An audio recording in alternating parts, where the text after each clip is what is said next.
Today's episode of the Cedric Phillips podcast is brought to you by Wargames and Survivor Series. Two shows that are taking place this weekend on the WWE Network. I sound and feel like a shill for the WWE right now, but that's where they are, and that's where I'm going to watch them this weekend while I'm in Las Vegas. So shill it is. Joe and I talked about both of those shows. We made our predictions. We are really looking forward actually to both shows. I think they're both going to be very, very good, which if you are a longtime listener of the show, means that NXT Takeover Wargames will actually be good. And whenever we believe a main roster show will be good, it will be bad. So that means that Survivor Series will somehow be bad, though we hope not. They're interesting cards. And the NXT show, it's actually impossible for it to be bad, I think. I think it's legitimately impossible, while the Survivor Series card could be, it's high variance. We have high expectations going in, and it could end up poorly. So we talked about that whole bunch more. Had a lot of fun over this little over 90 minutes, I believe, if memory serves. So do enjoy. We're going to come back next week. I'm going to be in Cleveland next week visiting family for Thanksgiving, and I'll go see Joe, and we'll record a Survivor Series recap. So back on the podcast train, it appears. So that feels pretty good. Hopefully you guys enjoyed Tuesday's episode. It's a Thursday when I'm recording this intro for this episode. Oddly enough, after we recorded on Tuesday, that's when the Daniel Bryan turning heel and becoming champion news came out. So we talked about that some too, of which I'm a very big fan. Spoiler alert. With that, we are going to do a little Jules Vera here. As you listeners likely know, we'll let you enjoy a song from one of my favorite bands who does the intro music for the podcast. That's Julevera. Nate will play that, and we will begin our preview of War Games and Survivor Series. Do enjoy.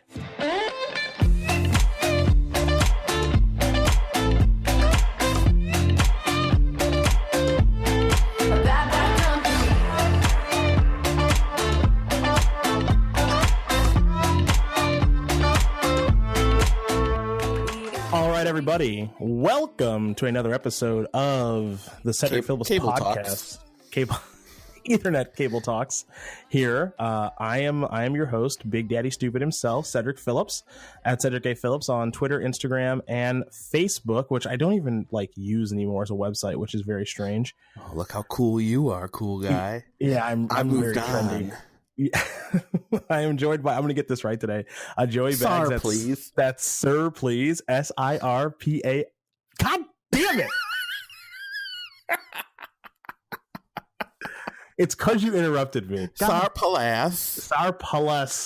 SIRPL. Why can't I do this? PLSS. Why can't I do this? I get paid to talk for a living. Why can't I do this? It's embarrassing.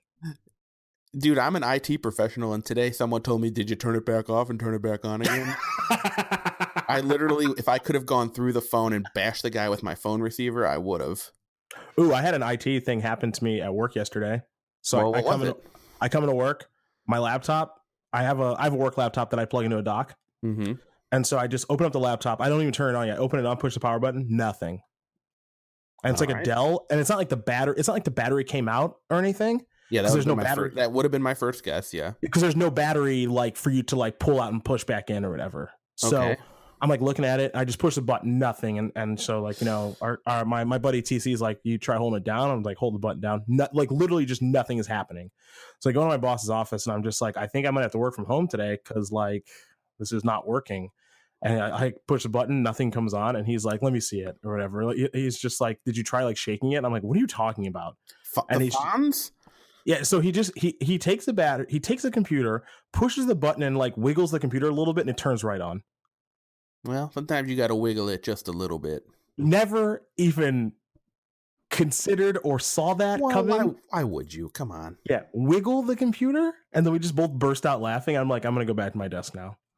Yeah, so that happened.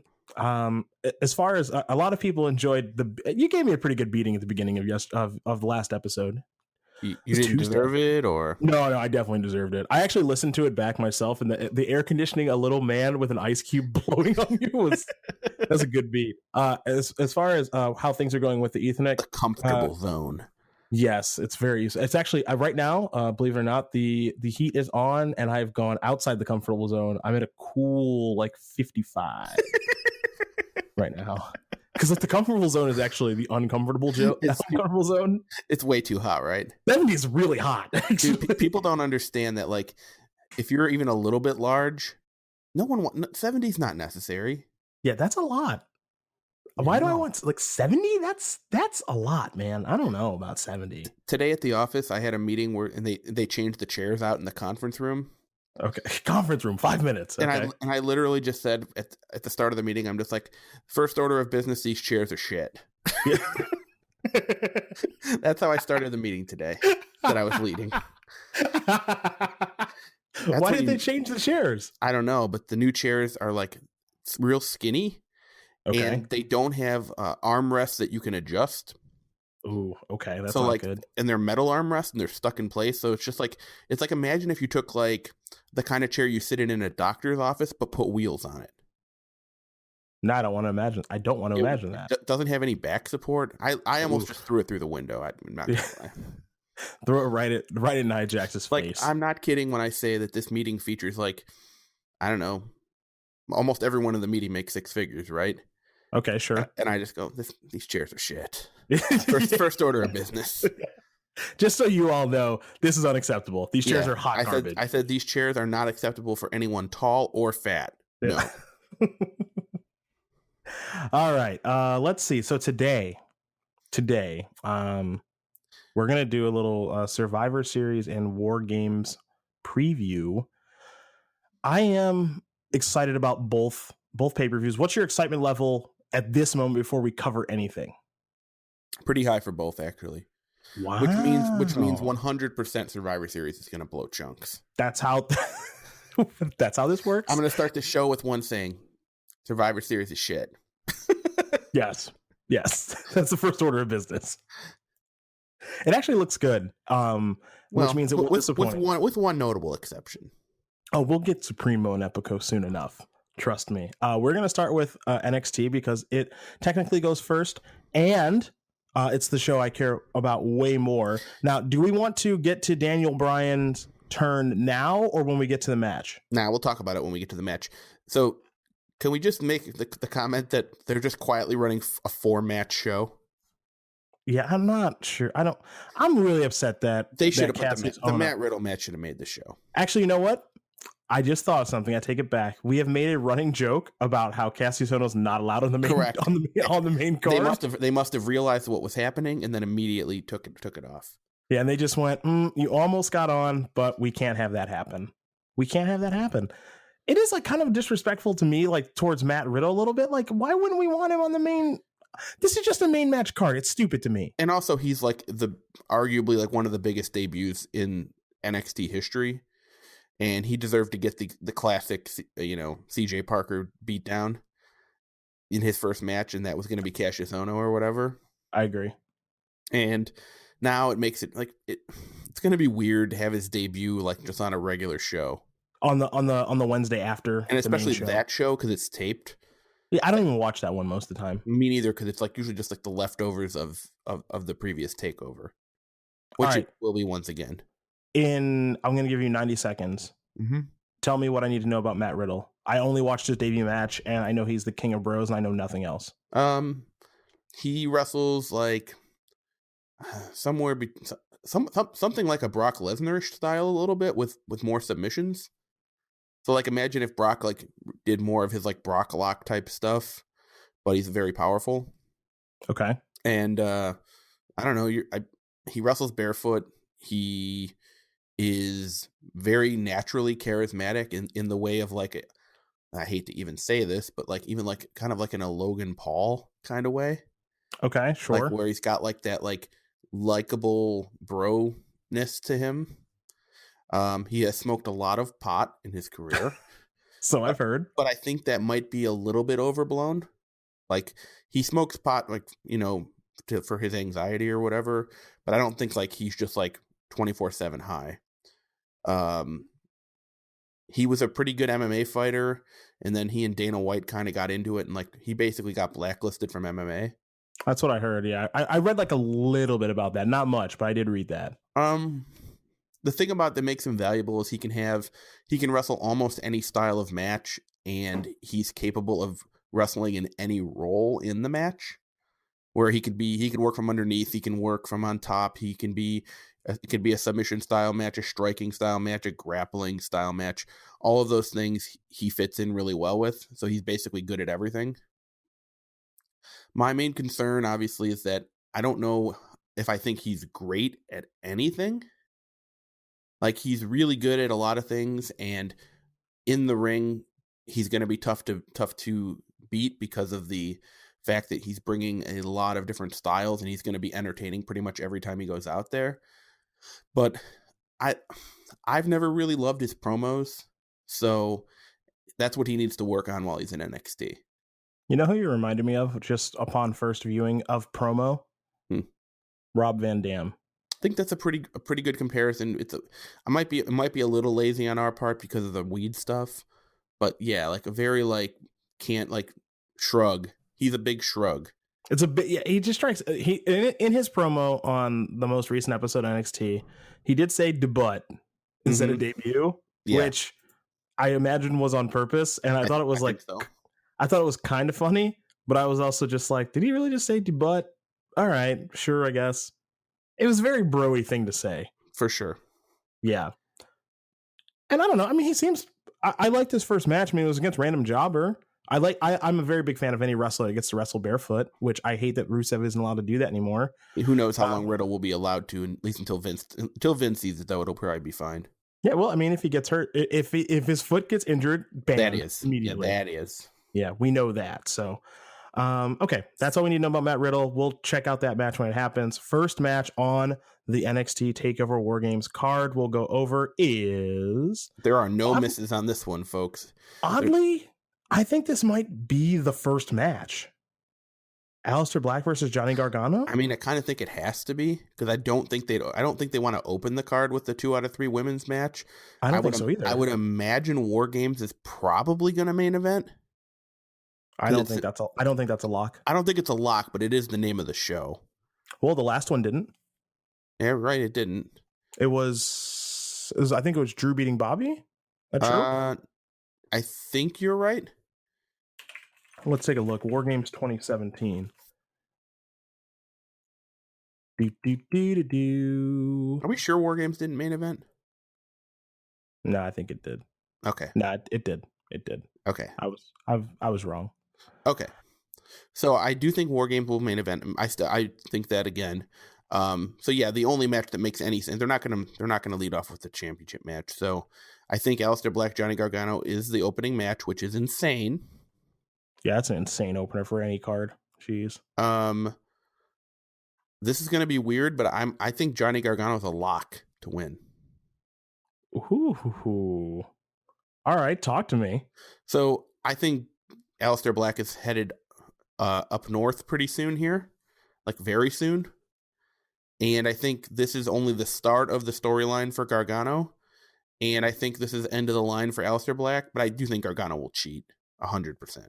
Oh, I think he's a lock to cheat. Yeah. I think he's a lock to cheat to win. And, Black will be getting called up very, very soon.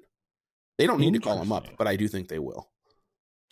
I don't like the idea of them calling him up because I don't think they have anything for him to do. I agree. Like he could get sanitied real quick. Yeah, what are they doing with CN right now? Nothing. Well, he fights every SmackDown. He just always loses. And he puts on a good match every weekend. Yeah, so loses. At least he's doing something.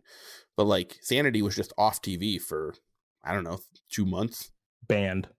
Yeah, Sanity straight banned. Yeah. This match is obviously going to be exquisite. I think that goes without saying.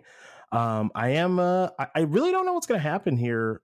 Like, I guess your point is pretty good. Like, I do think we would just see a Gargano big cheats, embrace my heel character more, do anything to win type of match here. Because I think it would be a little bit strange if Aleister Black won this match. I don't really know what that's. I mean, he wants to get payback, and in most instances, that means they lose.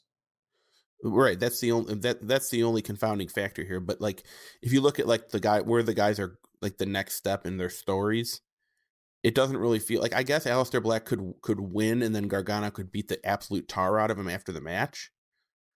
Okay, sure. But like putting Black in essence back on the shelf doesn't really make any sense to me. I agree. Whereas it's like if Gargano just wins and then Black gets his revenge after the match. I think that sews everything up pretty nicely between these two. I feel like there's a. You don't think this is like a two-parter? I mean, that's not to say it couldn't be, but I don't think so. The next Takeover will be at the Rumble, right? Like, yeah, I think it would make a lot of sense for Aleister Black to debut at the Rumble. Okay, that would make some sense. I don't disagree with that. Especially if they don't have another marquee surprise, I think that would be what they would do. I guess my question is, let's say that Gargano does win this match. If Gargano wins, I feel, depending on how he wins, I guess Aleister would say, like, I want another match with you, no DQ, something like that. Right. It's not to say that they couldn't do that. You're right. Yeah, if Black wins, then it's like the feud's kind of over. I guess my question is, where does Gargano go from here, regardless of outcome? Well, I think the outcome matters. I think he interferes in the title match for sure, and I think he moves into feuding for real with a Velveteen Dream. Okay. I can get into that. I do think he interferes, which is kind of insane. This match is going to be amazing, by the way. Yeah, this match. We don't even have to say that about any of these matches, because I don't think there's a single one that we don't think is going to be. It's amazing. Yeah, I'm really looking forward to Black Gargano. Okay, so you've got Gargano via cheats? Yeah, via some sort of nefarious means. Maybe even Candice LeRae. I doubt it, though. Well, Candice LeRae was kind of... I don't want to say that Aleister Black threatened her, but... Yeah, but I just don't... She doesn't really work as a heel, so that would be weird. She did have some heel makeup going. She sure did. On 2 episodes ago of NXT. She went from like happy-go-lucky Candice LeRae to like goth Candice LeRae. I noticed that. I wouldn't be surprised, but all right. I'm also taking Gargano via shenanigans. So let's move on to your client, Shayna Baszler, current champion, against Kairi Sane, NXT Women's Championship, 2 out of 3 falls. Kairi Sane lost her titled Evolution via shenanigans from Shayna's Barnes, and now 2 out of 3 falls. This doesn't appear to be no DQ. Mm-hmm. So it looks like no interference, but even though there could be interference, I wonder if Kairi Sane's got some friends that could stop said interference. What do you think is going to happen in this match? I think... Do you want me just to give you the result first, or do you want me to tell you what I think is going to happen? Either way you want to go, man. All right, so I do think Shayna will retain. Okay. 2-1. I think fall number 1 will be determined basically by the interference of Duke and Marina Shafir. Okay. I think basically something similar to what happened at Evolution will end up deciding the first fall. I think Kairi will have some friends that will come out and either brawl the other girls to the back, more than likely Io Shirai, and not really sure who else.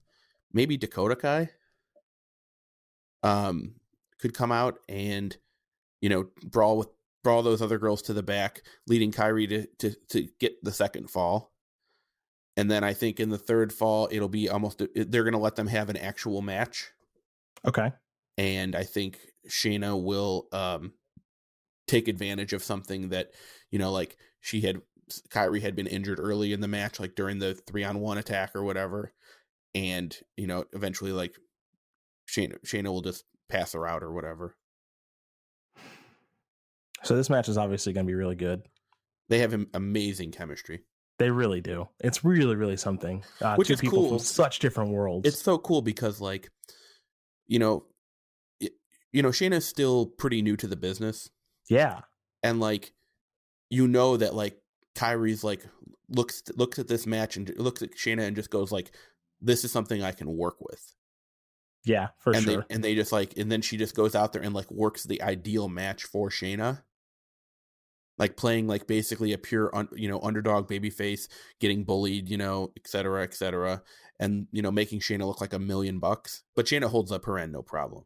No, she does good. She continuously wins me over because her style is so different. Like at first I wasn't really into Shayna very much, but like you were like pretty in right away for various reasons, of which I think you've been correct about. It's taken me a little time to get there, but now that I'm there, I mean, I am a fan, and she is a fun heel champion. I think the work in the ring continues to be pretty good, and the promos continue to just improve. Like, it's a really good character there. She owns that character. Yeah. I mean, to me, she's the best women's bully we've seen of any kind. Like maybe ever. Yeah, maybe ever. I mean, outside of like maybe like Bull Nakano or something like that, you know, talking about like early 90s or at least in American wrestling. Yeah, I buy that. You know, she's a pure like bully, and like she can back it up. You know, she's not like she's not like the kind of bully that, you know, as soon as you stand up to her, she backs down. It's like you have to slay the giant too. Yeah, I'll kick your ass, basically. Right. Yeah, which it does make her character really, really fun. I think I enjoy that aspect of her character. And I actually kind of like the idea of her having the Barnes, because like she's so good, and like they're even newer to the business. Okay. And it's just like, well, they saw how she was successful, so now they want to get on that train basically.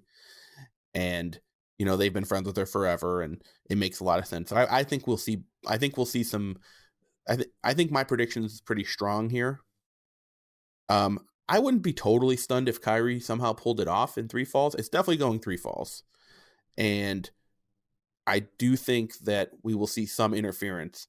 I just don't know exactly if it will be defining interference or just like the catalyst for Kairi to bring out her friends. Because I mean, to me, like Io Shirai and Dakota Kai both make a ton of sense here. Yeah, Shayna basically bullied her nonstop. Yeah, of course. You need a little help against Shayna's trio. Correct. Okay, so here's my question. Let's say Shayna wins. Mm-hmm. That's to me, that's the end of the feud. I agree. So who would Shayna's next challenger be? So I think what you do here is then you would move Shayna into a feud with Io Shirai or Dakota Kai. Okay. Assuming that they say that's the outcome, and those two are the other people that interfere. I think you move into a 3-on-3 feud, which starts getting the other girls on Shayna's side some more exposure. Okay. And then one of those girls on Kairi's side, either Io or Dakota, gets a pin on Shayna in like a 3-on-3 match, trios match. Okay. And then that leads you to your next big match at the Rumble. All right. I'm in. I do think that I don't think they're going to do like the belt like flip flops. No, I don't think so either. I don't think that's going to happen. Just passing it around like a baton. I don't mind. Okay, like I like the way they did this, where Shayna won the belt back kind of quickly. Yeah, I did like that too. But I don't want it all the time. You know, I just like it. I like that it made things unpredictable. Otherwise. And you know what? I've come around on Kairi Sane a little bit. Her character is a little ridiculous, but she leans into it. Yeah, but she's all into the character. Did you see her with the sad treasure chest? I did. It was real funny. I did. Like that's why I'm able to buy in because like this character is so over the top ridiculous, but like, you know, she does buy into the thing from top to bottom with the treasure chest and the trophy and, you know, all the mannerisms in the ring and even the ridiculous theme music. Like she's all the way in on it. Set sail for adventure. Yeah, all right, might as well. It's kind of fun. All right, she's a great wrestler.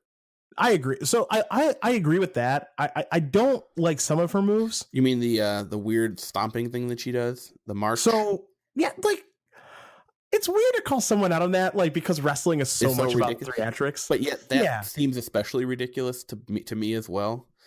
Perhaps because it looks like a Nazi walk. I mean that has like and I don't like that. That has like a little to do with it. I don't know. It's just like, okay, so if we look at the moves that have like all this lead up into like an impactful ish finish, right? So, okay, like People's Elbow, obviously everyone loves it. MVP's Balling Elbow, kind of hated it. Thought it was kind of stupid. No one really liked that. Let's be honest. Like Sky Too Hottie's The Worm, really, really fun and great. Who else has these? Who else am I thinking of? Otis Dozovich doing the caterpillar. I think it's amazing.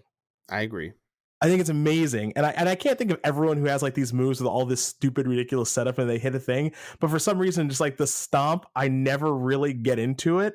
But I want to. I just haven't been able to yet. I don't know why. Because it's so like long and contrived. But it is fun. Yeah. But I'm just not into it. I don't know why. Yeah. I mean, I agree. So. You're okay. Let's go. Oh, baby. For you FanDuel fans out there, Alex Poitras 2.5. Whew, yes. Paul Millsap's going off, by the way. Yeah, I know. He only has 2 points, by the way. Let's see. Okay, here we go. Tommaso Ciampa, your NXT champion against Velveteen Dream. Dream is, dude, kudos to you. You made a lot of calls in this podcast. You saw Braun Strowman right away. You had a feeling. This one's a real proud one. You were a big fan of Shayna. What was the other one that we talked about last? I think it was Shayna and Braun we talked about. I think it was Shayna, yeah. Yeah, Shayna and Braun we talked about. You've had some misses in your day. Not many. Lana, a big the whiff. Eva Marie, kinda. Yeah, I was gonna bring up Eva Marie, but it's not fair to say that was a whiff. It really isn't, because like I think she was actually nailing it completely. She's a heat magnet. And then they were just like, all right, no, we're done here. Yeah, she was an insane heat magnet. So I can't call that a straight failure. I will call Lana. You can give me a failure. Big miss there. I've also been very big on Carmella, who I don't know if we call that a hit or a miss. Well, you tried to sell briefly, and then I rebought immediately after like one promo. Yeah.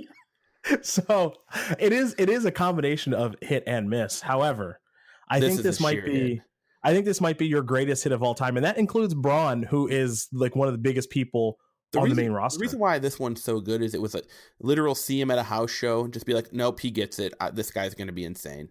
Yeah, which is, dude, that's impressive. And I remember random NXT episode where Patrick Clark was doing like the first version of this character, iteration number 1. He came out as Patrick Clark, and he was like the Velveteen Dream Patrick Clark. It came out very flamboyant, and like people were kind of shitting on it, and not shitting on it anymore, man. As a face, not shitting on it anymore. No, he's the nut. I think he's DOA here. I don't think he's winning. Oh no. No. But this is a test run. This match legitimately is straight up a test run, like to see how face Patrick Clark works. Okay. And no, he's definitely not winning, because there are minimally 2 people that could interfere. One being the obvious Johnny Gargano, and 2 being your favorite and mine. Is it Lars Sullivan territory? The masking tape man. You know what? I'm calling for it right now, just because I know you probably hate his music. Nate, give me Lars Sullivan's music.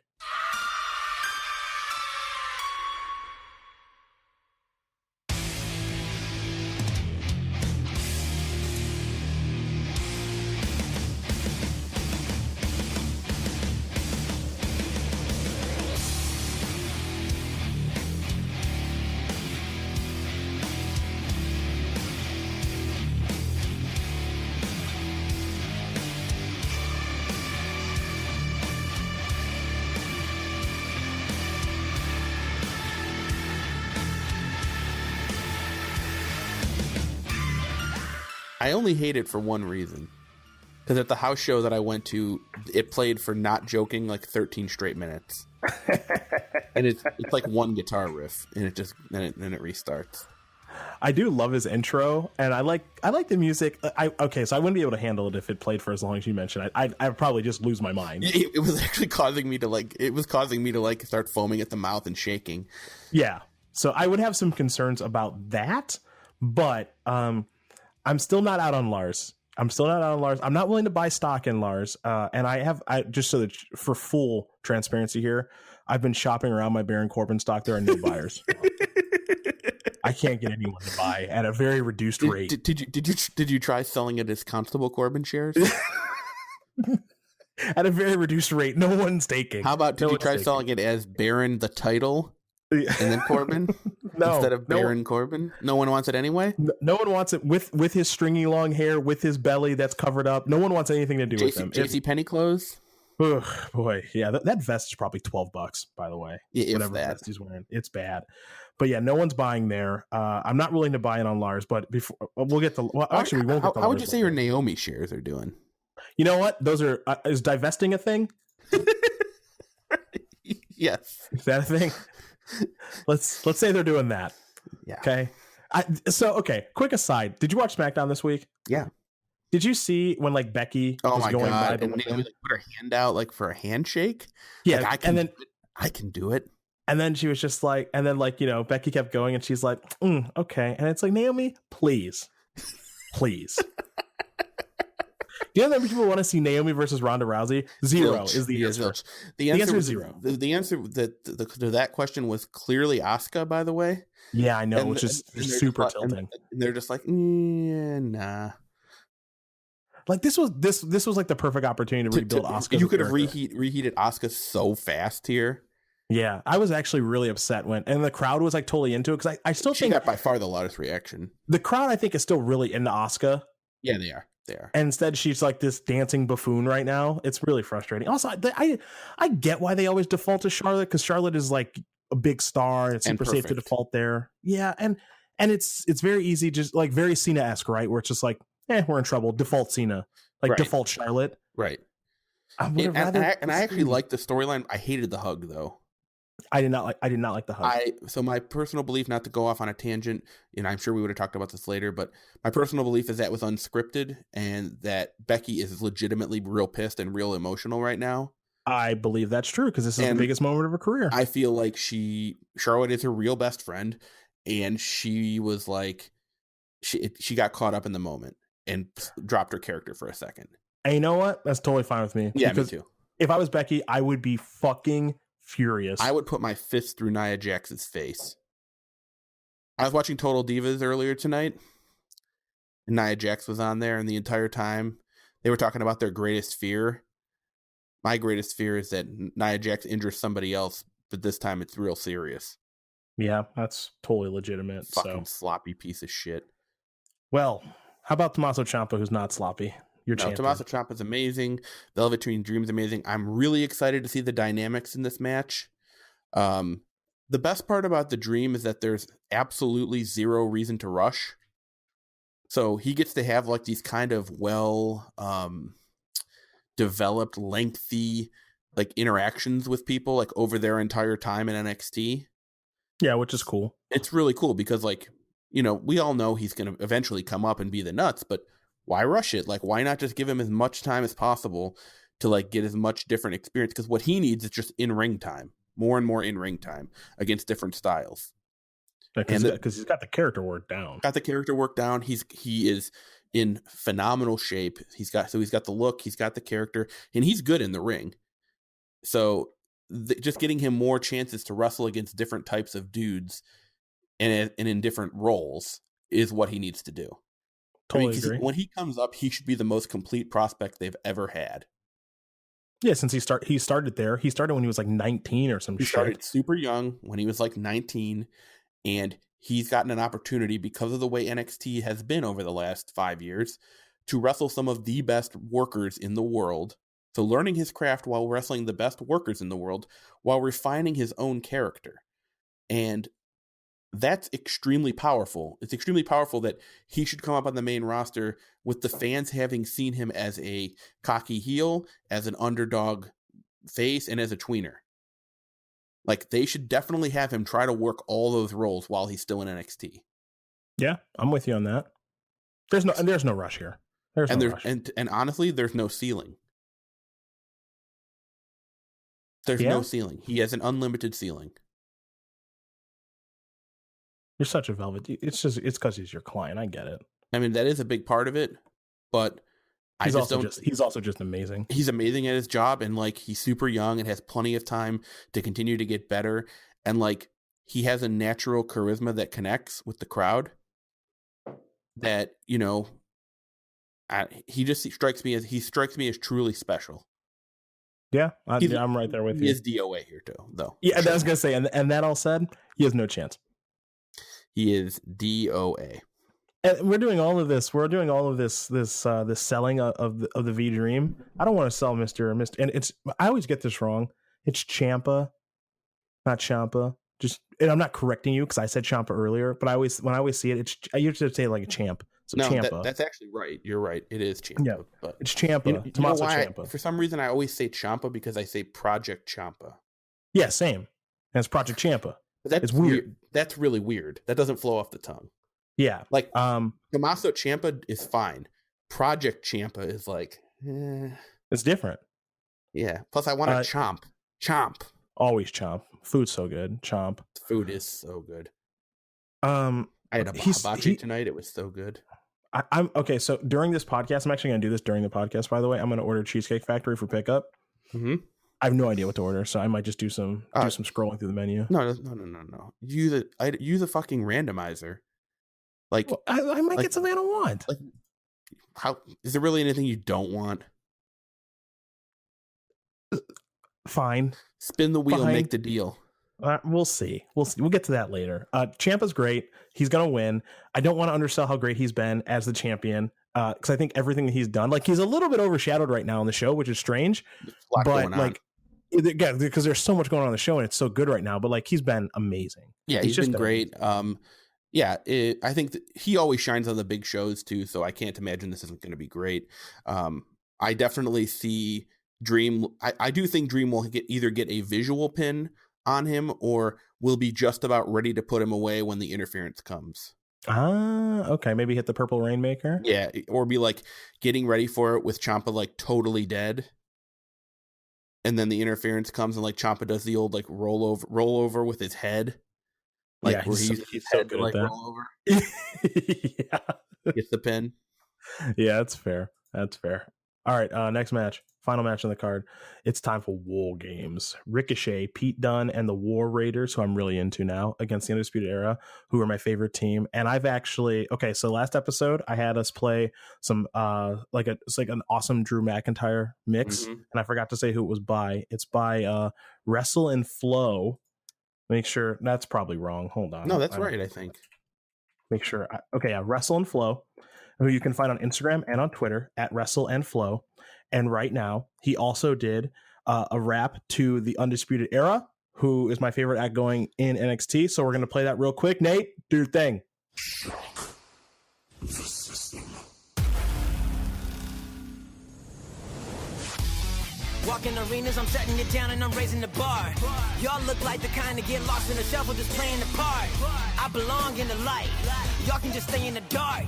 Funny how every time they know who we are, but we say who we are. I'ma take care of the light work and I'ma make them fans go loco. Black and yellow in a logo. I got the game in a chokehold. Music drops, everybody puts their hands up like the nay-nay. Y'all know just what they say.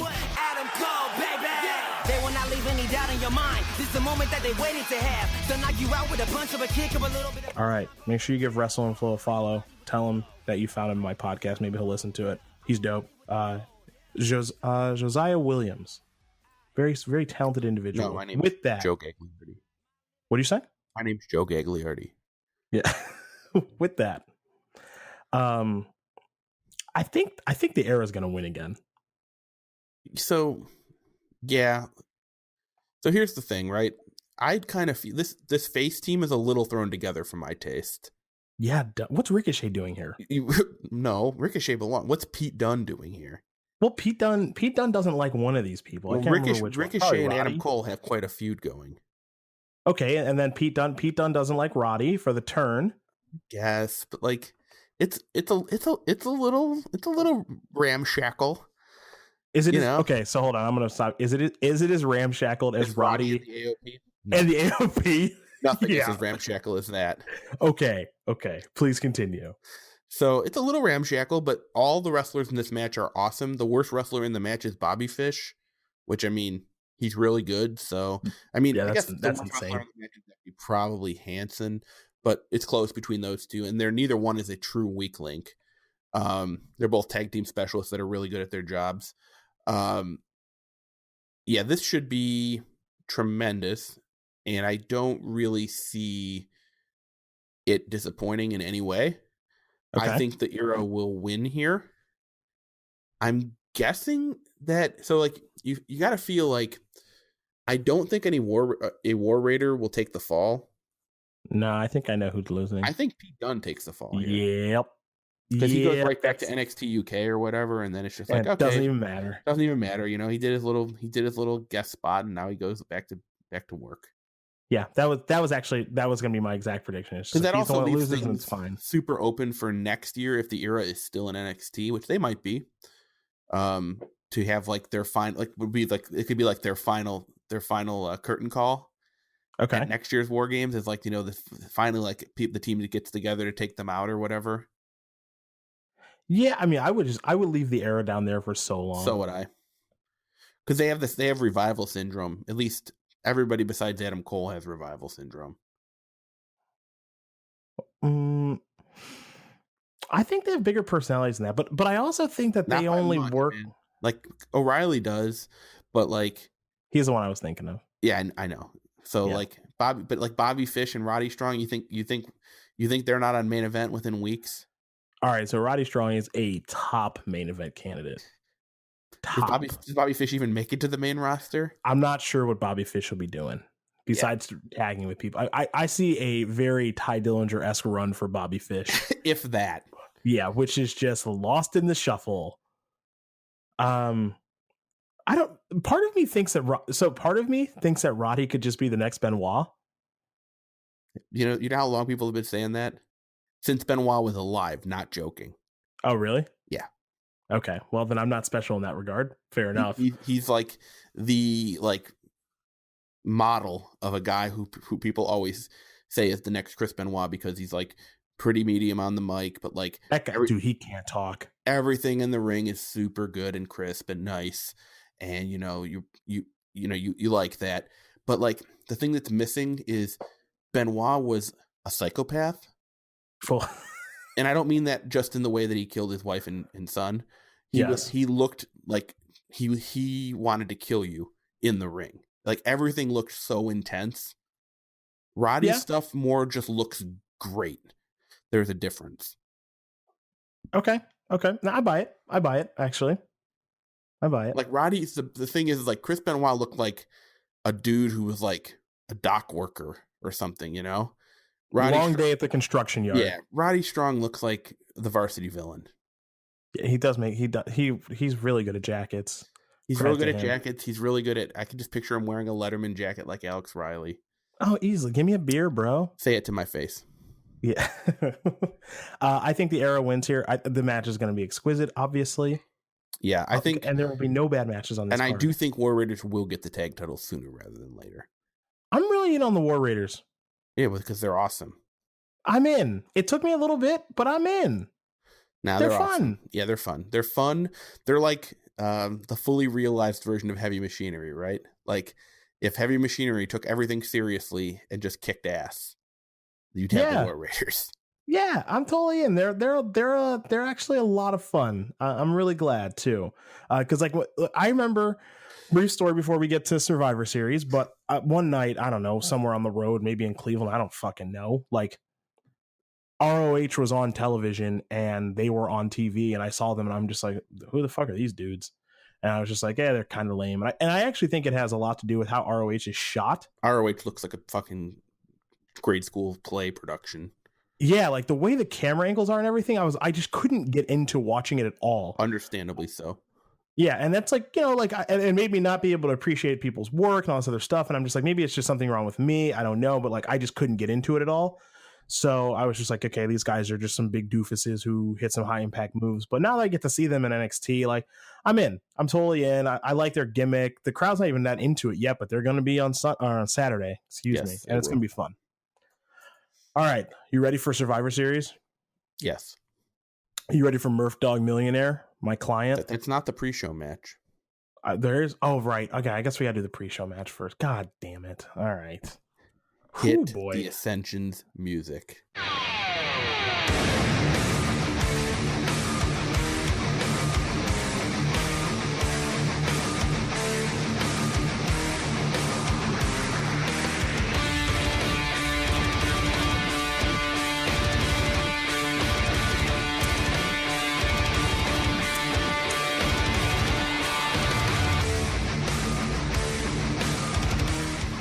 Connor, Victor, fat. It's not good. Yes. Old. Yeah. Haven't got to say that one in a while. It's not good, man. Okay, so the pre-show match. Team Raw is the most pathetic collection of talent I've ever seen, and they're not the team with the colognes. And you said that the the Wargames match is thrown together. Well, ladies and gentlemen, let's tell you what Team Raw is. This is the team tag team match. By the way, they had 2 battle royals to decide who the captains of the team were, and then they picked all the teams anyway. That's correct. Team Raw is Bobby Roode and Chad Gable, who desperately need a nickname.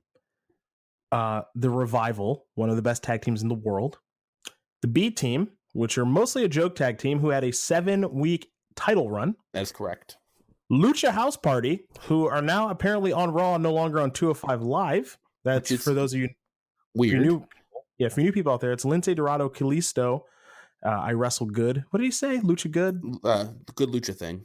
Good Lucha Thing. Thank you. And or Grand Metalik. So they're running the. Now, to be fair, the Lucha House Party. I'm not bagging on any of these guys as wrestlers outside of the Ascension and Bo Dallas. How dare you? Continue.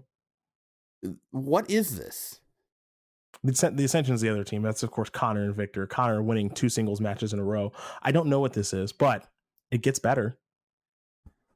Well, Team SmackDown actually looks like a real team almost. Well, we start things off with the captains. That's the Usos, one of the best tag teams ever. Definitely a real team, right? Yeah. The New Day, great team. Yep, absolutely. Sanity, who I actually think is a great team that's very underused. We'll accept that, yeah. I'm a big Brother Me Softly. I'll even allow Brother Me Softly.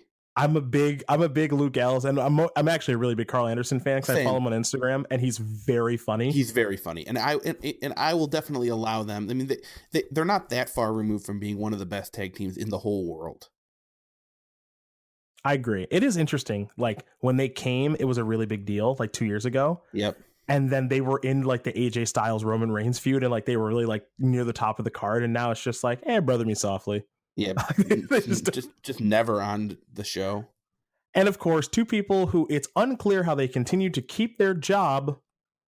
We've been saying that about the Colognes for 10 years. Can I get you a timeshare? Can I get you a bullfighter's outfit? Yeah, what was their Los Matadores? Yeah. Is El Torito available? He is not employed anymore. Believe it or not, shocking. Mm-hmm. I have no idea how these guys are still employed. What's their gimmick right now? Clue.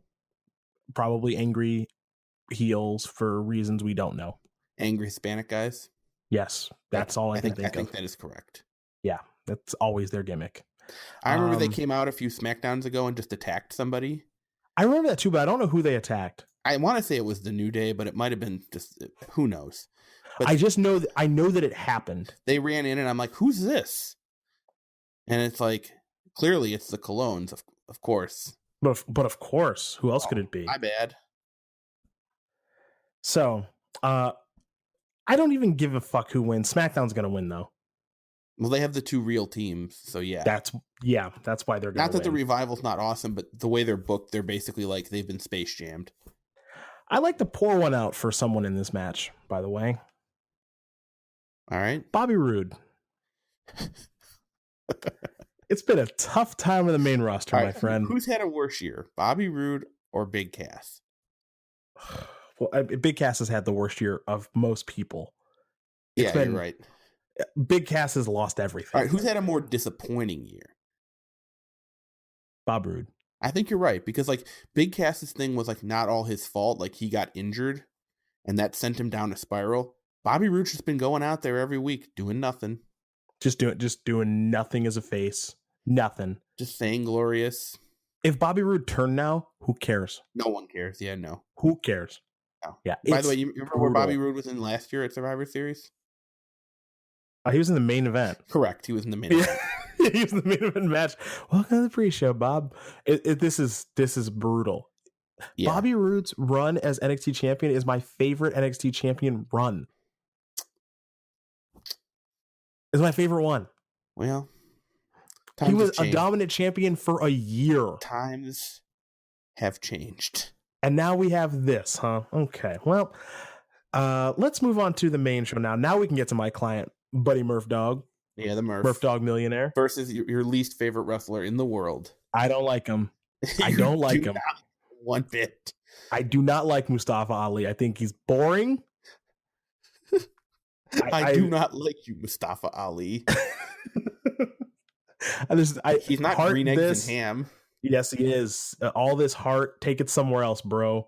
I'm not into it. He's going to take a beating. For all you FanDuel fans, Kevon Looney is going completely insane. He's giving a giant beating. I have it open right now. I liked, as we're recording this on a Thursday evening, the Warriors almost through the third quarter, they have 59 points. That's not a lot of points. Mm-mm. I didn't know that was possible. That's not a lot of points. Anywho, Mustafa Ali does nothing for me, so he can kindly leave. He can get Murph dogged. Murphy's Law, 1, 2, 3. I just can't see Buddy Murphy relinquishing the belt, though I am extremely happy that they're on the main card. Same. And I hope that it stays that way, and I think it will. Give him 12 minutes. Yeah, just 12. I think 12's enough for them to do their thing. Just give him 12 minutes. Buddy, I'm sorry. Buddy is just... I think Buddy Murphy, I've already said this, I think he's a main event talent. A main show talent. I don't know if he's a main event talent. Yeah, let's not get crazy, but yes. Intercontinental champion? Easy. Yeah, absolutely. Absolutely. And it doesn't make any sense that he wouldn't get a good push because he's married to Alexa Bliss or whatever. That's like a cheat code. It's a cheat code, yeah. Yeah, that's a cheat code. By the way, I'll say it again. Not sure he outkicked his coverage. You think Murphy won? I think Alexa won. Wait, explain that. I'm lost. I don't think Buddy Murphy outkicked his coverage when he bagged Alexa Bliss. Oh, yeah. Okay, sure. At all. I think Buddy Murphy is a really good looking dude and seems to be a great guy. Murph Dog Millionaire. That's why he's my client. All right, we're moving on to... Okay. By the way, I think Mustafa's winning. What? Why? Why do I think so? Yeah. Because I think Murph Dog is the classic transitional champ to get the belt from face to face. Oh my God. Heart. You know who Mustafa Ali is? He actually is the heart guy from Captain Planet, the one that everyone hated. Buddy Murphy's fire. He's fresh and got a cool power and stuff. Cedric Alexander's earth. You got two more? I mean, can you finish him off? Alicia Fox is wind. Yeah. I don't know. I'm Googling Captain Planet. Wind. Lana's definitely wind. Water, I think, was an Asian girl. So, I mean, Yoshirai, I guess. Let's see. She's a pirate. Yeah, Kairi Sane. Do you remember Captain Pollution? Oh, I sure do, but I don't remember Captain Pollution, the guys that made up Captain Pollution. Ooh, Captain Pollution. Okay, let's see if I can get you a little something here. I don't know what the rings were that required to make him. Oh, I know that. I think Smog might be one of them. Smog is a lock. Smog is a lock. Hold on. I do think Hate was the final one. Let's see. The rings. I need to know this. Okay, by using the rings of destruction from the eco villains. Okay. I got a little something here. Loot and Plunder, which is an insane name. Okay. He got the ring of deforestation.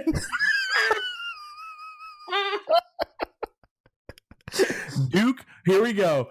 Which was the opposite of Kwame's Earth Ring. Okay. Duke Nukem got the ring of super radiation. All right. Which was the opposite of Wheeler's Fire Ring. This is a real show, by the way, folks.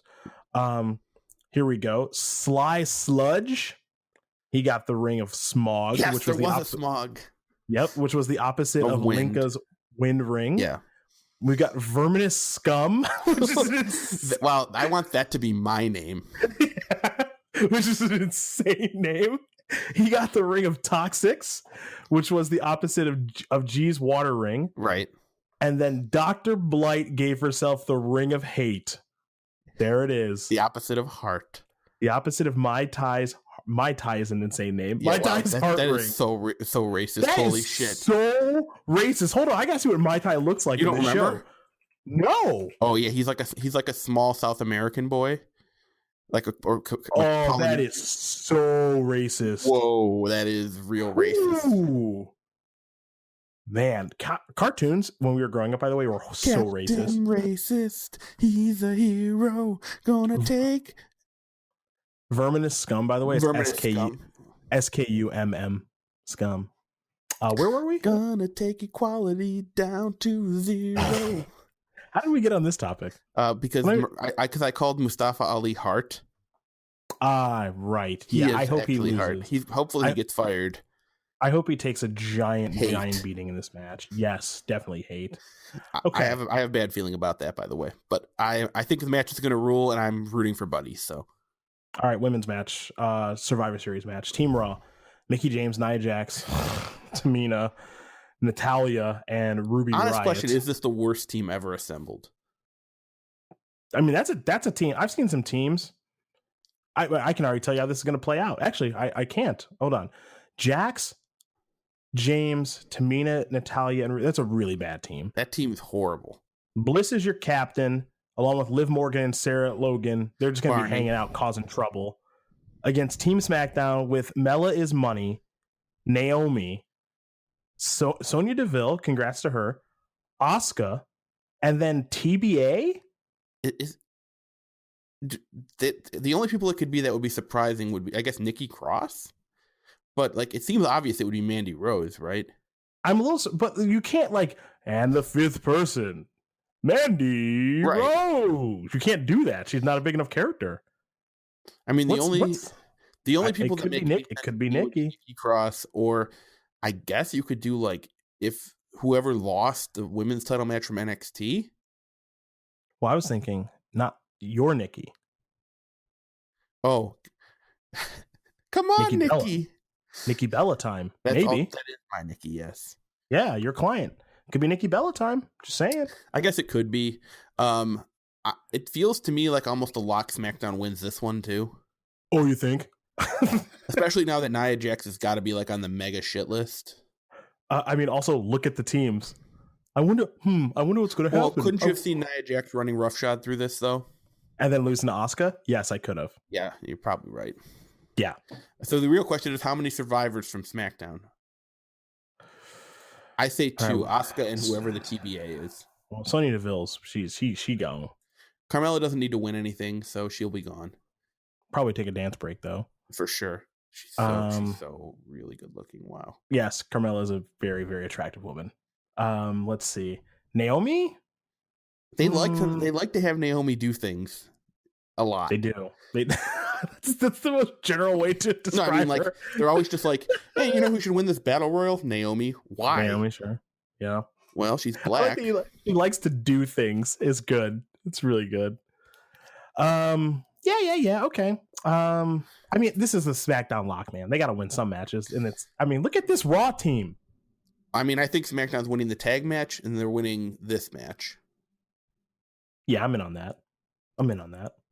Okay. Because I mean, obviously, spoiler alert: Lesnar and Rousey are both winning. Oh, really? So that makes it, that puts it 3-2 in favor of Raw, and then that leaves the women's match and the secondary belt match. Hey, just curious, who does Buddy Murphy's win count for?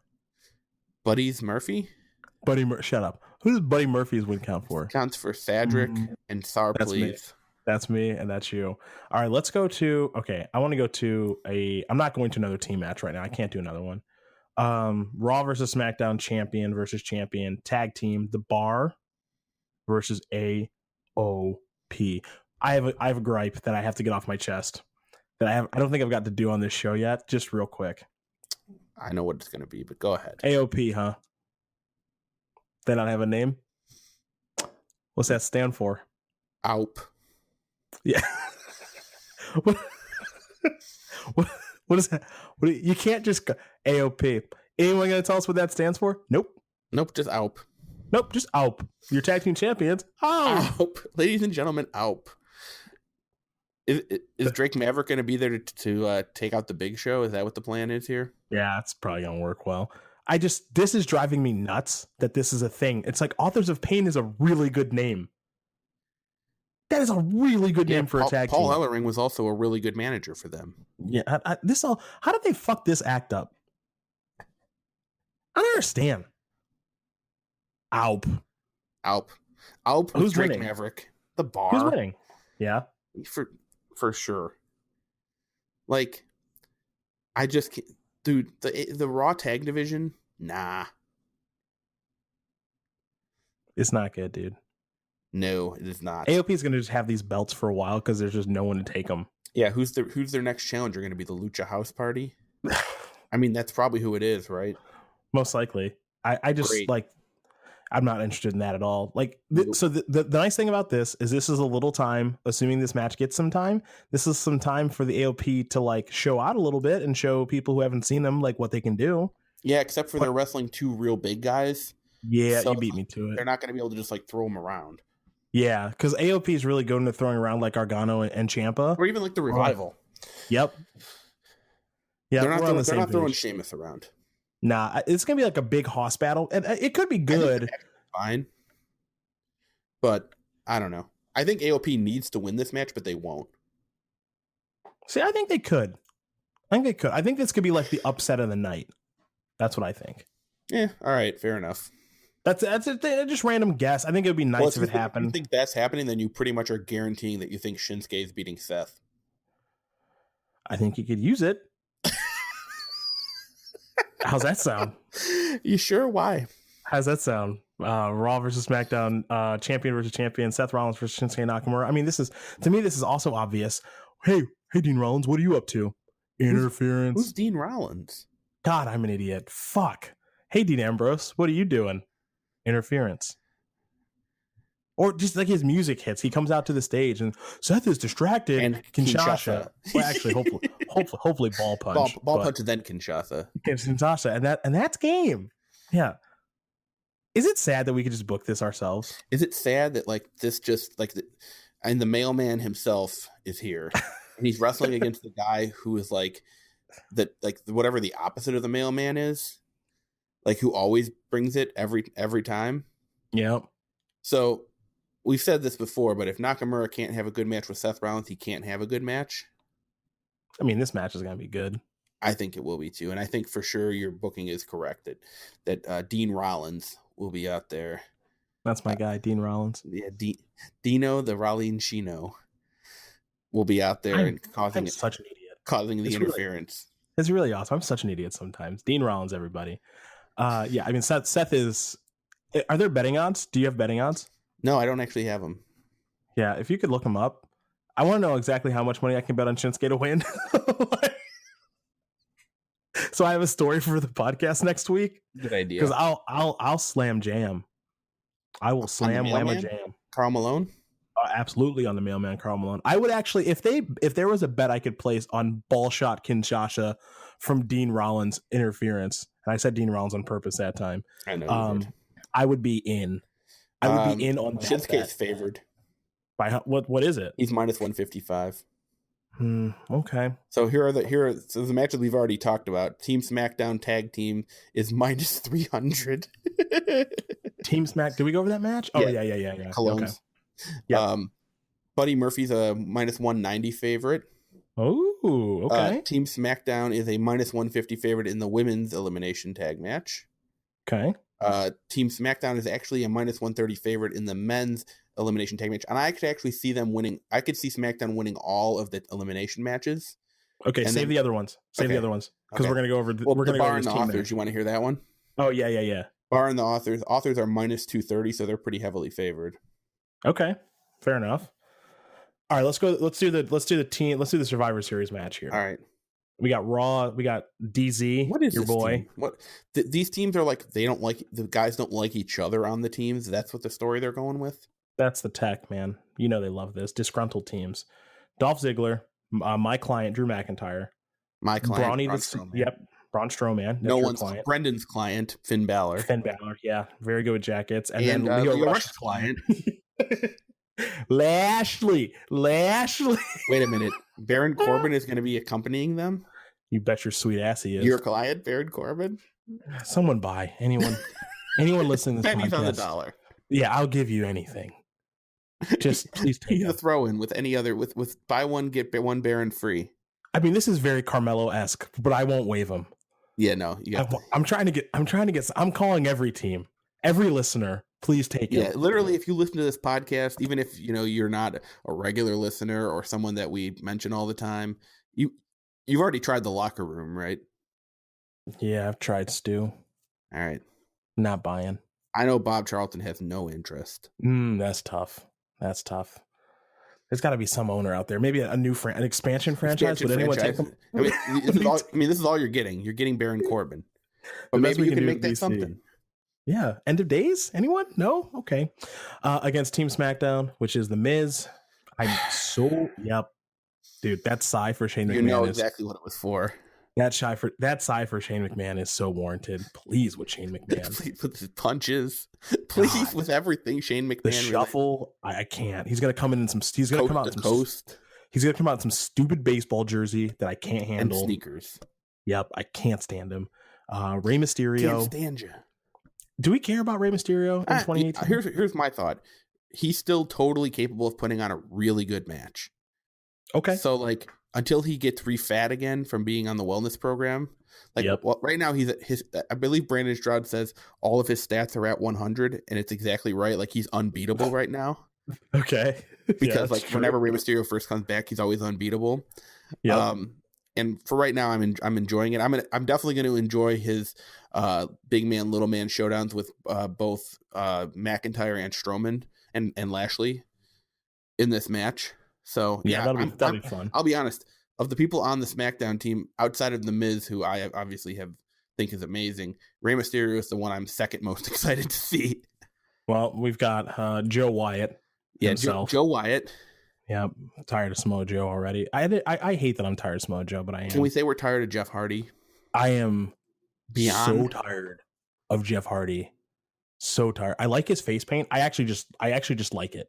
Yeah, no, I think it's kind of cool. I always like it. Yeah, I think it's really cool. You know, it's not cool. Jeff Hardy doing swantons in 2018. Everything else about Jeff Hardy. And I don't know if you've noticed this, but on SmackDown when he was wrestling CN, he got the upper hand with the twist of fate. And I guess is it required for him to take his shirt off before he hits the swanton? Is it in the contract? But it's not good. He was trying really hard to unzip his jacket and take it off as he was heading up. And it's like, well, dude, that's seems unnecessary. I think I would just hit the move first. And then if you want to take your shirt off, you can. After the match, yeah. Yeah. And so he couldn't get it off. He was having trouble with the zipper. So then he hit the swanton and then took it off after the match. And it's like, why do we need to take your shirt off every time? All right, ranking the guys in this match. Ready? Okay. Here we go. Number 1, Drew McIntyre. Easy one. Number 2, The Miz. Number 3, Braun Strowman. Number 4, currently Bob Lashley. I mean, I'm really enjoying the Leo Rush act. All right, fine. I'll give it. I don't know if I agree. Number 5, Rey Mysterio. This is how bad this match is. Number 6, Dolph Ziggler. Dude, you're really putting Finn down here. Number 7, Finn Balor. Okay. Number 8, Joe Wyatt. Okay. Number 9, Jeff Hardy. Yep. Number 10, I won't mention his name. Baron Corbin, actually. Yeah, Baron Corbin. Baron Corbin, thank you. Thank you, Baron Corbin. Right. And then this is the head of Shane. I need that for my client. Give me that. You can have that for sure. Thank you. And then, of course, rounding it out, Shuffle Shane. Yeah, Shuffle Shane himself. Just the nut low here. All right, here we go. You ready? We're gonna take a dance break. And what I mean by that is I'm going to the Cheesecake Factory website. Okay, and that means here we go. How many items are on the menu? Count them. Fuck you. I'm not doing that. I'll tell you what you should order, but based on that. All right, here we go. View restaurant details. Do I have to click on this actually? Yeah. Please. Okay. Order pickup. All right. A lot of options.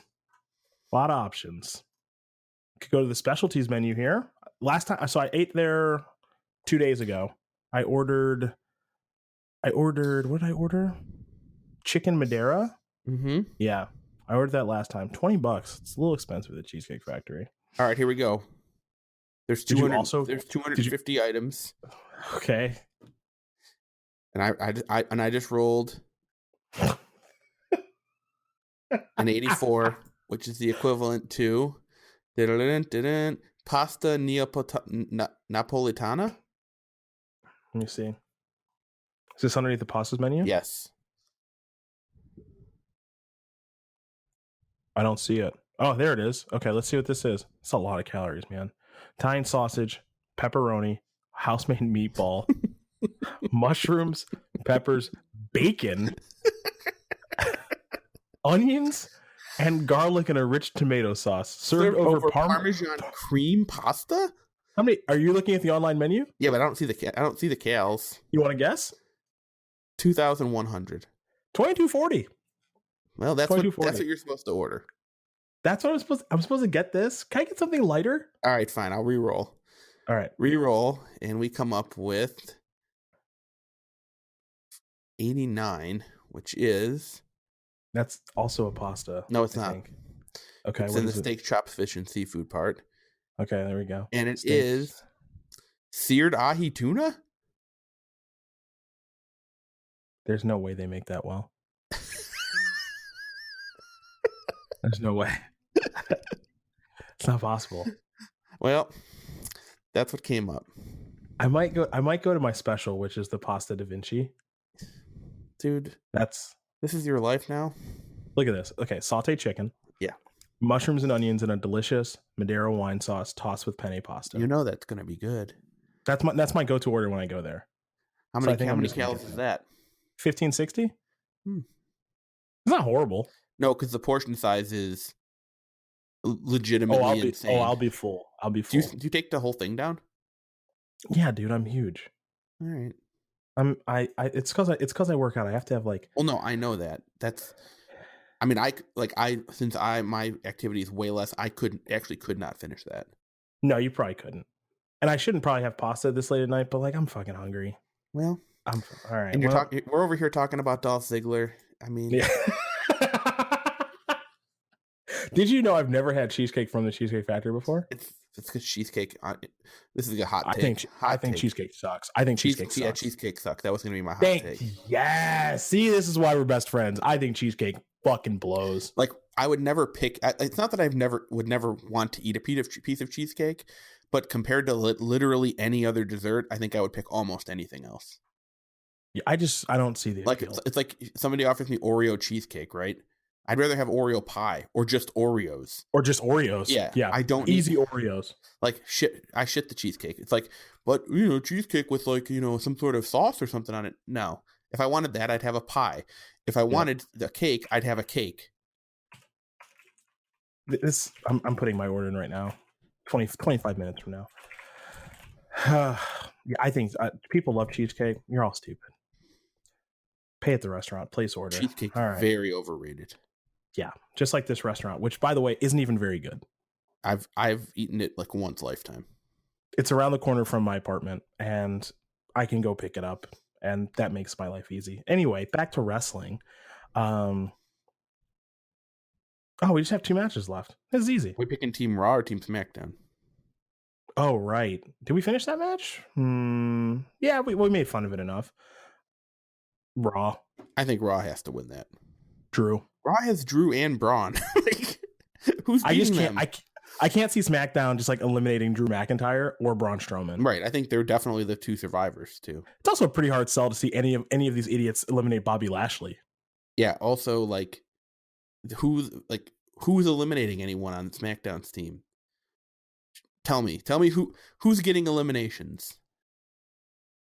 Okay, so Samoa Joe is taking down Finn Balor. Just you can lock it in. That probably can be locked in, yeah. You can lock it in. And then I think someone will get rid of Ziggler. I think The Miz will, because he didn't get to have his match. Yeah, that's probably true. It'll probably be The Miz. And then Rey Mysterio is gonna like have some fun. Well, okay, Jeff Hardy's getting eliminated first. That's the first thing. Then probably Shane. And then Rey Mysterio is gonna have we're gonna have some fun confrontations, and he's gonna take a giant beating from the Snowman or Drew. I think Shane will be the last person left on their team. Ugh, no. He'll be facing down the 3 giants, and he'll get off a bunch of his punches, and like he'll rock Lashley, and like, oh, Shane's going at it, and then he just gets caught and power slammed, and then picked back up and then claymored. I would love to watch all of those things happen. Honestly, I would. Except for the part where Shane gets a flurry of offense. The Warriors are down almost 30 points. Just for you Golden State Warriors fans, have a taste. Yikes. It's 101-73. And the best player in the Hawks game is Omari Spellman. Is he really? Yep. God damn it. He's so fucking bad, too. All right, moving right along. Let's go to Ronda Rousey versus Charlotte Flair. Pour one out for Becky Lynch here. Tough to watch. I think this match is going to be exquisite. I really do. And part of me hopes that Becky interferes. And I think Becky's got to be on the show at least. She's too hot not to be on the show. Her character's just too hot. So I think that they just have to.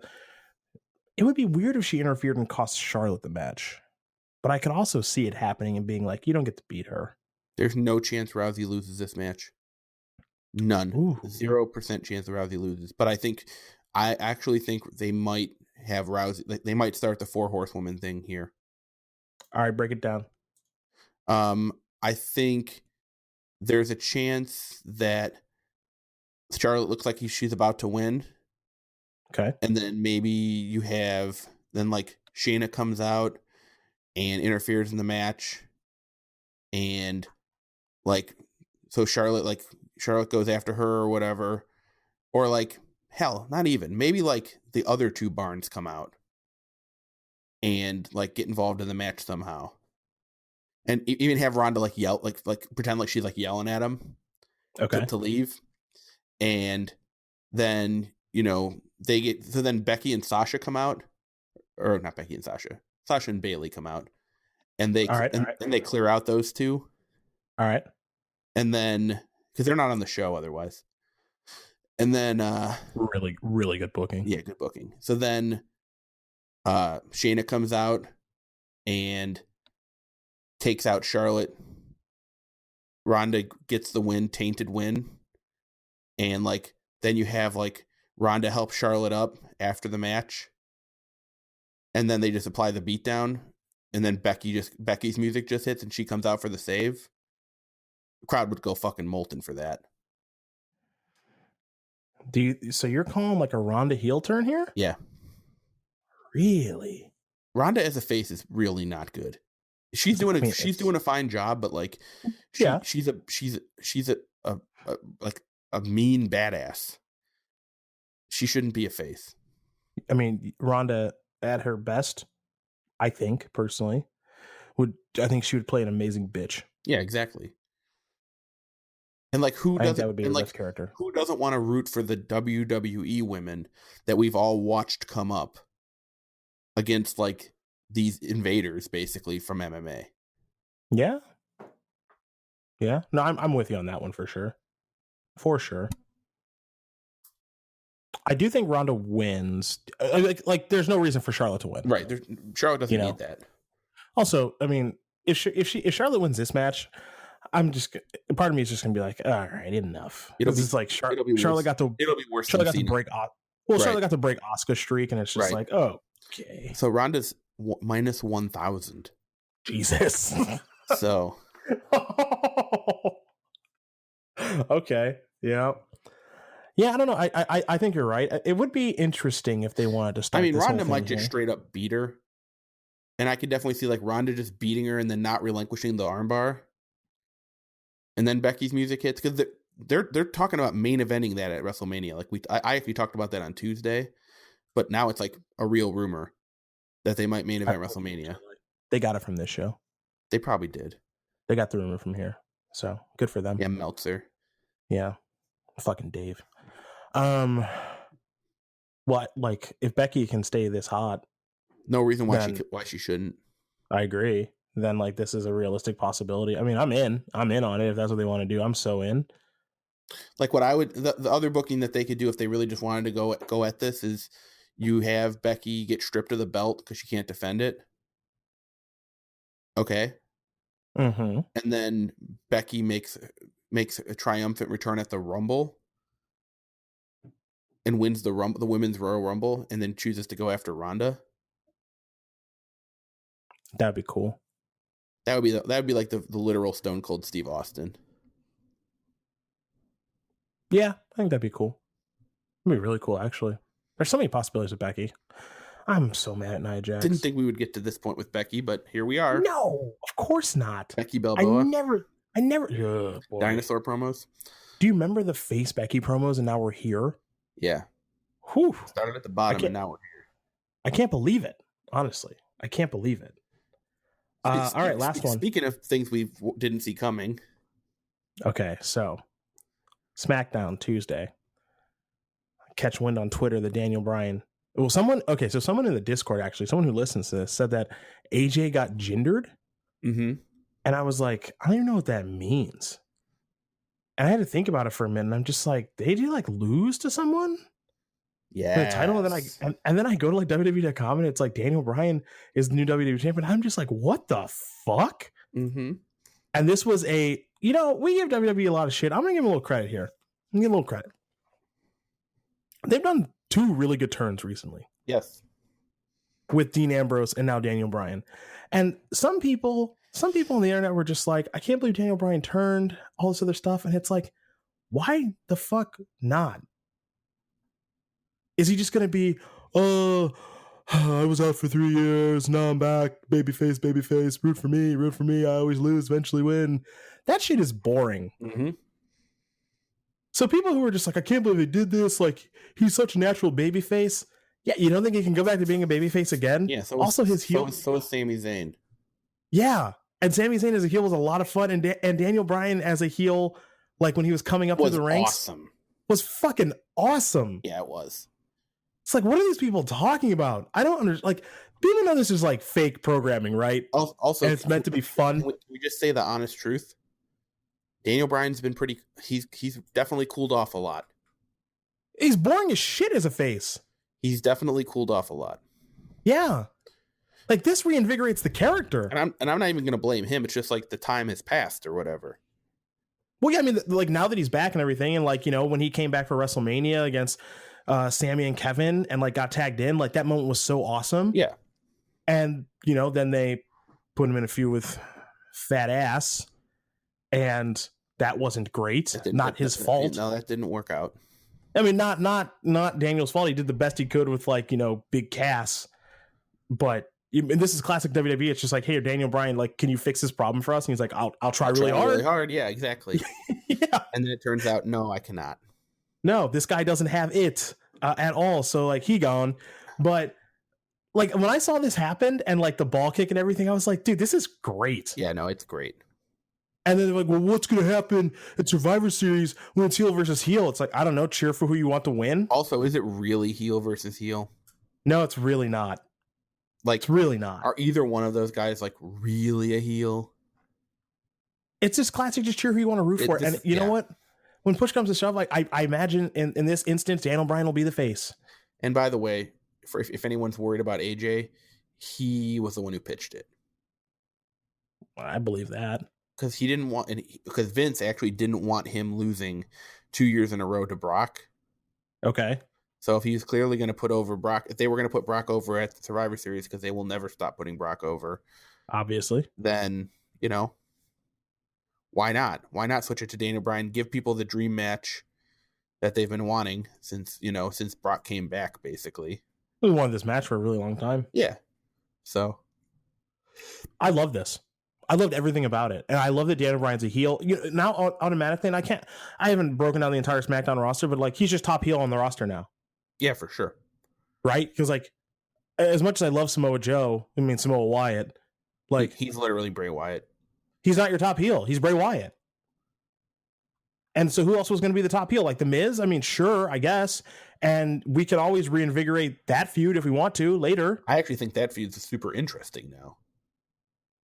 What if The Miz was the face in that feud? Can you imagine that? They could actually go that route. Can you imagine that? If The Miz was the face in that feud? Do you know how easy it would be to position things that way? Now, the fans might not buy it, I don't. But I think it would be so easy because Daniel Bryan is the guy who was basically a guy telling The Miz that he wasn't good enough over and over and over and over and over again, despite The Miz proving him wrong time and time again. And then Daniel Bryan was a huge hypocrite and did the exact thing that he always said The Miz does, which is take a shortcut in order to win. Oh my God, can we go to that place, please? Can you imagine The Miz as a face and being over with the crowd? It's like the one thing he hasn't done in his career. I mean, he's been over with the crowd, but then they started giving him axe handles and many, many figure fours. Yeah, so that was, we try not to talk about that face run. We try not to remember that. But can you imagine just like, it's okay. So you remember the Cena and Nikki versus Miz and Maurice match? Yeah. And just like how over Miz was with the crowd. Yep. And like playing towards the crowd, everything, even though he was the heel. Whenever it was like, that was so much fun. He had to have had so much fun that night. Right. And, you know, the Miz isn't going to be around forever. I hate to say that, but it's true. It's unfortunate, but it's true. So I would like to see him get a real face run before. He's never had a face run. Right. Ever. That's insane to me. Correct. That somehow this amazing wrestler has never had a real face run it's like unfathomable to me. Right. I would love it. Same. I hope it happens. That's a really good booking job by you. Well done. I do think that Brock is winning because Brock never loses. Though I'll tell you, if they had the balls, yeah, it would be really cool. Yeah, they won't though. Because, you know, if you want to do a little fantasy booking, you can just immediately go like, well, you couldn't beat Brock, but I did. Right, exactly. Because it feels obvious that like if they don't do that, Daniel's just going to drop the belt back to AJ. More than likely. Yeah. And it's just like, okay, they just didn't want to have him fight Brock again. Okay. What do you think AJ's involvement is in this show? I think there's a small chance that somebody gets knocked out of the men's match and he replaces. Okay. Like, I think that's in the realm of possibility. Okay. Otherwise, I think he just won't be on the show. Be surprising not to see AJ Styles on the sort show. of. I mean, I think it's in play. He did just lose the belt, so it would make sense for him not to be there. Okay. Yeah. Okay. And Randy Orton's also just not on the show. I didn't even think about that. That's Thank weird, God. right? Who's he RKOing? I thought he was on the SmackDown team, but I think he just got booted off. Well, you need to find room for Shane. Of course you do. You got to find room for Shuffle and Jive. You know that. Dude. God, I hate Shane. I hate Shane so much, and it's making me want to stop talking about wrestling. Yeah, I hate Shane so much. I'm excited for both of these shows. Same. I'm excited for both as well. I'll be playing Gloomhaven this weekend during Takeover. Bob and Brendan are coming over, and we're gonna play a little Gloomhaven, watch a little Takeover. My wife's gonna be out of town, so Bachelor night, that's game. What on earth is Gloomhaven? It's the number 1 rated board game in the world. Okay. It's like a cooperative dungeon crawl game. Okay. It's really good. I wish I played games, period. It's a lot of fun. It's a lot of fun just to get together and like do in essence the old LAN party. It's like order some pizzas, play a little games, have some chats, watch some TV, watch some wrestling. Yeah, sounds like a delight. It should be a good night. All right, folks. We coming back next week? I get to Cleveland late Tuesday night. Well, that's game. And then Wednesday we can record. Yeah, dude. Yeah. Do I get a plate? So I don't know what Thanksgiving dinner is this year. Oh, okay. Mostly because like my brother's coming home, and my brother said he was going to cook. I would definitely take a plate of that, whatever. Well, obviously. I guess actually a lot of people don't know this who listen to the podcast. I never bring up my brother. My brother is a very, very, very, very skilled chef. And he has worked at the French Laundry and Alinea. Yeah, just quietly. Yeah. He's worked at like basically all the nicest restaurants in the country, and now he's a private chef for some bazillionaire. But he's never cooked for our family before. I have this really funny mental image of your brother as the chef from Billions. Okay. Like that would be something. Just in my head of him just like cooking up like some sweet omelets or whatever for this bazillionaire's kids. Yeah, he cooks for this dude's kids. So that's a thing. So yeah, I mean, that's what I have in my head. Yeah, so like my brother is actually you've never had his food before, correct? No, not really. No, like I may have had something like in passing, but like has he ever like sat down and come home and like cooked us a meal or anything? No, it's never happened. Because he's always just like I cook all day. What's his job? Yeah, so he's like, so I don't want to do this, and it's like, I mean, I guess if your dad asked you to do magic commentary, would you want to do it? It wouldn't. No, actually, my answer is just no. If your dad asked you about picking up Mello, what would you say? I would also not do that. My dad wanting mellow is very funny. But yeah, so my brother is going to apparently he's going to cook for the family for Thanksgiving, of which I have no idea what any of the food is going to be. So yeah, because that's actually kind of for interesting. those of you that don't know, Cedric and I have long had a tradition of trading plates of Thanksgiving leftovers. Yeah.